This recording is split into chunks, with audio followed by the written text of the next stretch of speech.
Monsoon शब्द की उत्पत्ति मौसम शब्द से हुई है। मौसम अरबी शब्द है क्योंकि अरबी लोगों ने ही सबसे पहले इस पैटर्न को पहचाना था। इस हवा के पैटर्न का लाभ उठाकर इन्होंने समुद्री यात्राएं की और व्यापार किया। मानसून का यदि हमने मतलब देखें तो इसका मतलब होगा दिशा बदलने वाली हवा, ऋतुओं के अनुसार दिशा बदलने वाली हवा। भारत में दो प्रकार के मानसून आते हैं, दक्षिण पश्चिम मानसून और उत्तर पूर्वी मानसून। दक्षिण पश्चिम मानसून जिसकी बरसात अभी हो रही है वह दक्षिण पश्चिम मानसून है, जून से सितंबर तक चलता है। दक्षिण पश्चिम मानसून दक्षिण पश्चिम से उत्तर पूर्व की ओर चलता है, दक्षिण पश्चिम यानी कि अरब सागर से भारत की ओर चलता है। वहीं पर उत्तर पूर्व मानसून उत्तर पूर्व से दक्षिण पश्चिम चलता है, यानी बंगाल की खाड़ी से दक्षिण भारतीय राज्यों जैसे कि तमिलनाडु और आंध्र प्रदेश और केरल की ओर इसकी दिशा होती है। दक्षिण पश्चिम मानसून की बात करें तो भारतीय कृषि के लिए जीवन रेखा है, क्योंकि भारत की 75% बरसात दक्षिण पश्चिम मानसून से ही होती है। इसकी भी दो शाखाएं हैं, एक अरब सागर शाखा और एक बंगाल की खाड़ी शाखा।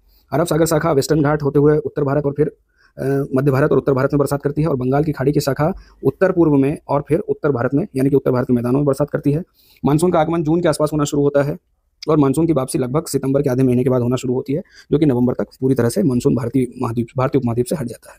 उत्तर पूर्वी मानसून की बात करें तो इसे शीत ऋतु को मानसून भी कहते हैं, क्योंकि इस दौरान उत्तर भारत में शीत ऋतु होती है और दक्षिण भारत में उत्तर पूर्व मानसून के कारण बरसात होती है। तमिलनाडु, आंध्र प्रदेश, पुदुचेरी और दक्षिण तटों पर इसमें बरसात होती है, और इसके कारण भारत में कुल लगभग 11% बरसात होती है।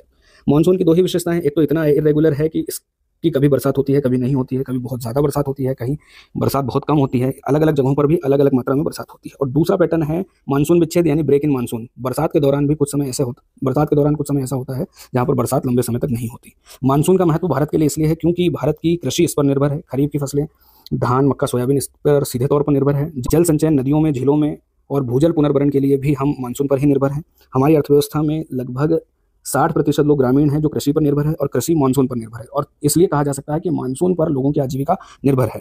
विद्युत उत्पादन के लिए भी मानसून जरूरी है, क्योंकि जलाशयों में पानी की उपलब्धता होनी चाहिए विद्युत निर्माण करने के लिए।